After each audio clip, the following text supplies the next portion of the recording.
Sammy Miller says, your helpers are very stupid.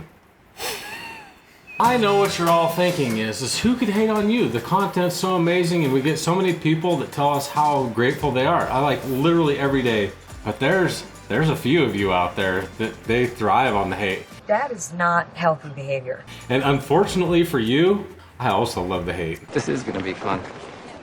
So let's get into it. Let's find out what you've had to say on some of these videos that we've done. What idiot goes out there work with sandals open toe? Showing a really bad example to other kids on being stupid and running into your own labor. But I guess the world is full of them monkeys. I guess the monkey would be me. Could be worse. I mean, could have been out in sweatpants. Here's the thing about the flip-flops. People know me for flip-flops. It's kind of a gag thing. Unfortunately, you're not in the know. So this is from the Easy Farm Gate installation video. Tell me, on your title you say how to do it right. Then why were you stupid enough to say when you had the level in the vertical position, you said it should be level when you should have said plumb? Dummy. Tomato, tomato. Some people get really hung up. Obviously, level and plumb means a lot more to them than sentence structure and grammar. Like, that was tough to read. Please do autocorrect and spell check all your hate mail. Sometimes it seems like they're a 12-pack into their comment. Joe Alonzo says, this is a stupid video. The person is a backyard lawnmower mechanic. I didn't know I had the mechanic abilities. stupid video. Hey, Joe, even though you thought it was a stupid video, you took the time to write a comment, and for that, we salute you. Sammy Miller says, your helpers are very stupid. Next. Next. Why the hell would you use 4 bags of concrete per hole? Stupid waste of material. Why the heck would you use 5 question marks in a sentence? Because you freaking can. I don't know if you realize this. We are commercial fence contractors first and foremost. Residential is not our strong point. As such, we receive specifications from engineers all the time. Most engineers specify that we have to dig a hole 12 inches in diameter. And how deep? Oh, you know, about 48 inches lately. Yeah, 48 or 42. And if or you do, 36. Or 36. Let's say it's 12 inches in diameter and only 36 inches deep. Go ahead and put that into your calculator and tell me exactly how much it is. You're going to come up with around 1/10 of a yard. Put that into your Quikrete or Satcrete calculator and you let me know how many bags that comes up to. So do we even want to get into ASTM standards on that though? No. Let's not go there. Mr. Jumper Cables says, stupid fools, working harder, not smarter. When you need a real fence man, call me. Yeah, he doesn't quite understand. He does. Sometimes it's easier to bash something than to try something though. Yeah. Oh, 100%. Hard to take advice from a guy in shorts and slippers who throws his level around like that. That's my day off. I guess if you have a problem with what I do on my day off, we have a whole entire video about safety, and you can check that video out right over here. But one of the things that I encourage people to do is work a little bit more with this and worry a little bit less about all the things that could happen. People are killed and maimed and dismembered every day wearing safety equipment. I don't know how you do your remodel projects at your house. I guess maybe you wear full PPE and gloves and safety glasses, but I kind of doubt it. What kind of safety equipment should we have on here in the studio? I don't even know. We should check into that. Definitely safety glasses. We're probably doing that wrong too. So this is from the video that we just did in the UK with Peter Redgewell. It's called Our Encounter with a One-Man Fencer and His Machine. Just once, I'd like to see an American tourist not act like an idiot. What did you do that acted like an idiot? I don't recall. I guess we were supposed to be suit and tie, buttoned up. Don't make any jokes. Don't laugh. Don't have any fun. I'm sorry we did that to you.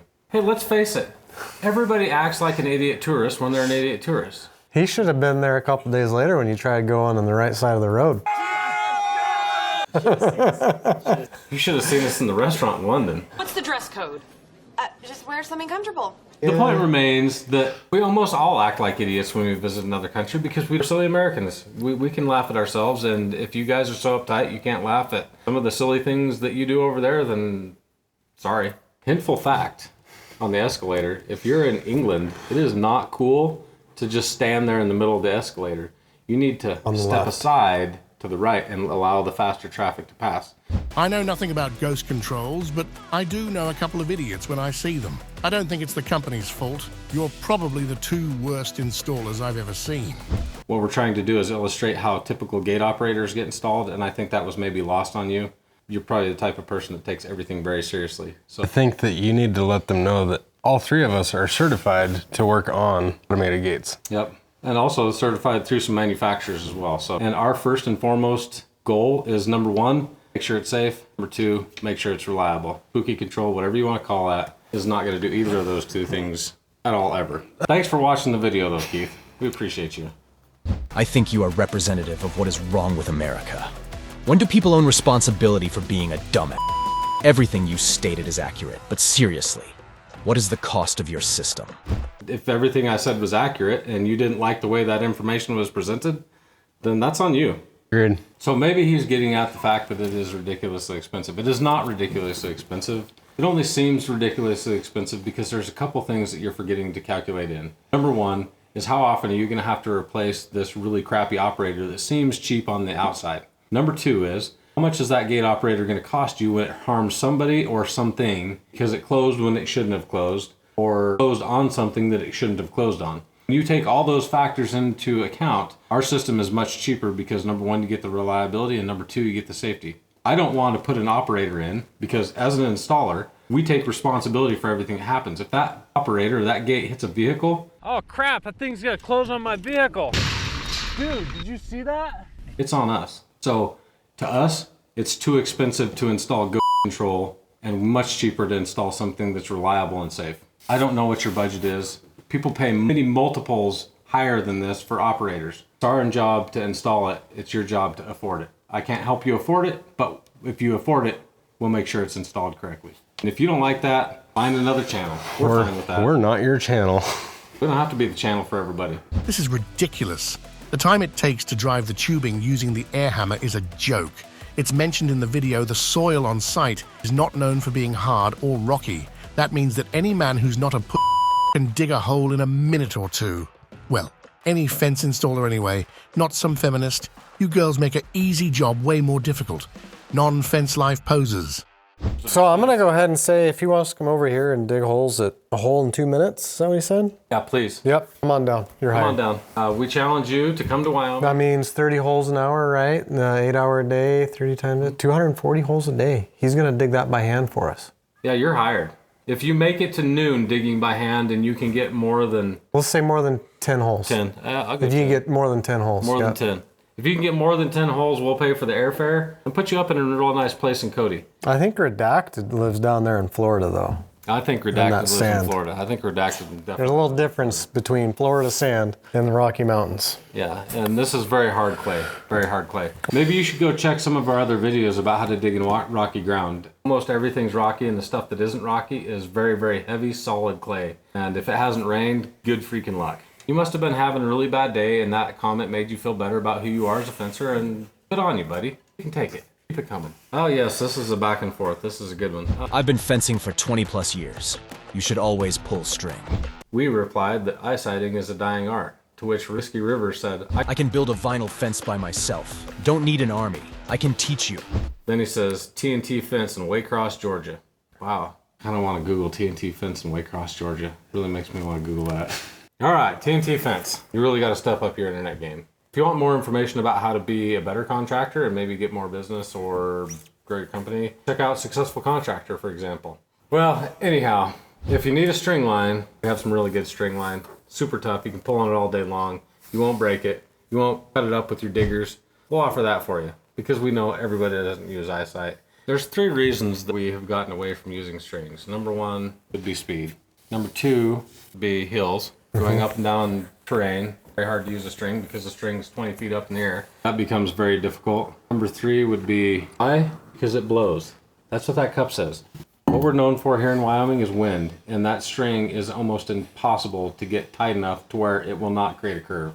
There's lots of ways to build fence, and everybody's got their own way, and that's never going to change. However, this is the way we like to do it, and it is a dying art. And for us, once we learned how to do it, it was quicker, faster, and easier. For us. Some people, it's just too challenging for them, I guess. And here's the reality. In Florida, guess what our guys use? They use strings because it takes less time to train people to use a string than it does to do eyesight. Real skill comes from being able to do everything with eyesight. And that's where you get those nice, smooth, flowing lines without any effort whatsoever. Or again, we're commercial fence builders. We set everything to height. If we don't set a post deep enough, they'll have us rip it out. We just don't have the options that residential fencers do. And we can tell when we run into the residential fencers because this is the type of comments that we get. Hey, your pictures look nice.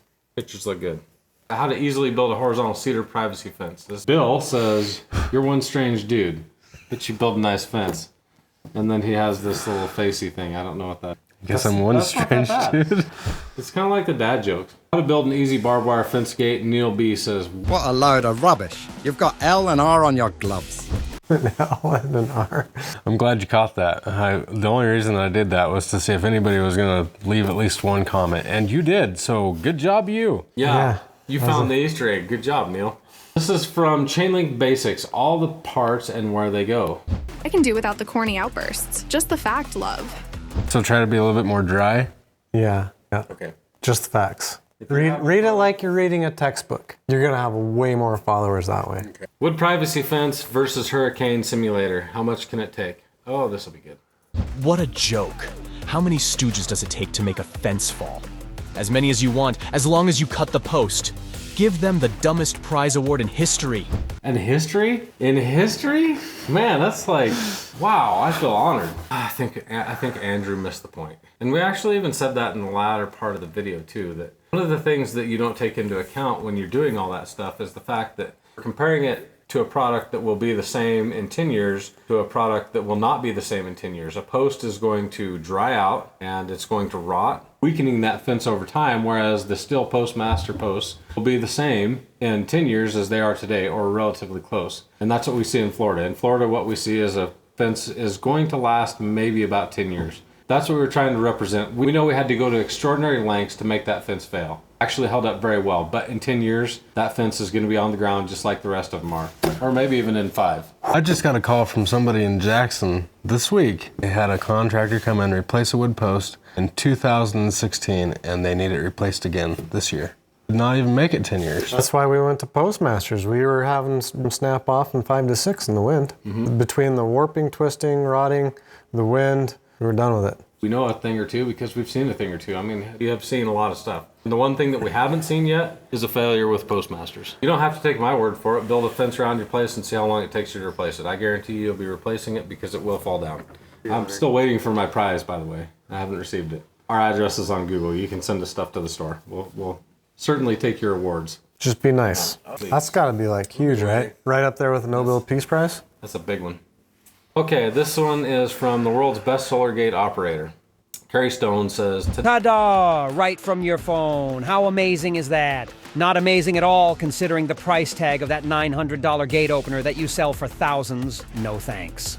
So there you go. Somebody is comparing the product that we're selling to something that they see at the store, not realizing there's a whole bunch of add-on stuff that you're going to need to buy to make that work. Again, not taking into account the reliability and the safety factor. We put a whole bunch of stuff on that operator to make it work well, and it will be a much more reliable system in the long run today and 5 years from now when the ghost control is hanging by the bolt disconnected from the gate. Like so many. You should come down to Florida. You should come down to Florida, and it's funny how many of these things are in their dormant state with just hanging off the post. Hanging out. And then the gate's wide open. And they're all over Wyoming too. Don't take my word for it. Go with the other people, and then when that fails, you'll know that we tried to warn you. We tried to save you $900. We tried to save you $900 because now you got to go spend more money to get the right thing. We tried. Cheapest isn't always best. Do you want to finish this one out with that voicemail? Get the audio in there. Do you want me to just play it off your phone? Yeah. So not only do we get lovely comments, we get voicemails. Okay, it's the final treat. Not only do we get hate mail, but sometimes on very special occasions, we will get hate voicemail. It's my favorite. We've got a special place for those. We file these, yes. We've got a few years. And we hang on to this stuff. So this was the first one based from YouTube, though. Yeah, this is YouTube based. Yeah. All right, here we go. I just saw a video where you guys are building a 100% treated fence for one, which you never do. Treated rails warp and twist. Treated pickets are junk. The metal posts are a bad idea. Third of all, a no concrete fence. I just watched 3 guys on a YouTube video look like trying to hang pickets. Stop advertising. Quit building fence. You give the rest of us a bad name. Goodbye. Bad name. How many monkeys and chickens and? There's 2 chickens and a monkey. Treated rails, bad idea. Metal post, bad idea. No concrete. Basically, the long and the short of that whole voicemail was everything we're doing is completely wrong and unfounded. So we did a little investigating and we found that this chap lives somewhere in Missouri, Kansas area, like Kansas, Missouri line, somewhere in that area. And I know that in Missouri, because that's where Joe Everest is, Joe Everest does a lot of cedar fence, and that's heavy cedar territory, and Joe Everest is using Postmaster Post as well. And there's a ton of people in Oklahoma and Dallas area. So a lot of what we're doing is very regional. In our region, we use treated pine stuff because that's what's available, and that's what all the fences down there are made out of. Florida region. So you don't come to an area and say, hey, you know what? I'm going to turn this into the cedar capital of the U.S. when all they know is treated pickets. That's what everybody knows. That's what they expect. And all these people know that they're going to probably replace their fence in 10 years. They also know the ins and outs of treated pine because guaranteed to warp, crack, split, but hopefully not rot, but eventually it will. And so they know that.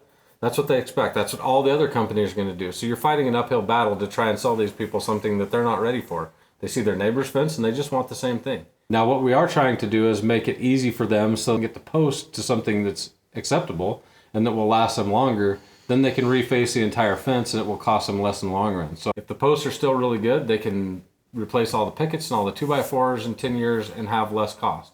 Now, we take extreme exception to your statement that steel posts are no good and driven fence posts don't work. We have done numerous videos on the channel. Obviously, you ran across the very first video, haven't done any research on what we do whatsoever, when there is all kinds of evidence that shows, and we've proven time and time again, that driven posts with no concrete can work. Now, what do you have to do if you're going to use no concrete? You're trading surface area, the hole, for depth. You've got to go deeper. You can't do the same things that you do for concrete that you're going to do for the driven fence system. Correct. Yep. But can it be done? And does it work well? Yes, absolutely. We've got mountains of evidence showing this. There's actually a spec in the ATM for driven fence systems in chain link. So to say that the ASTM, who is the one that puts the specifications together for all the architects and engineers, doesn't know what they're talking about, probably highly inaccurate. So you might want to do a little bit more research, educate yourself more before you call up and attack us, and watch some more videos. But know, first and foremost, and I want to be very clear when I say this, you're wrong. Thanks for watching the video, though. We love all our fans, even the crazies. So that's all the hate mail we have for today. I'm sure it'll pour in, and it's been nice having you along. I'm Dan with SWI. I'm Mark with SWI. I'm Alan with SWI. We hope you have a good dang day. And drop. Good.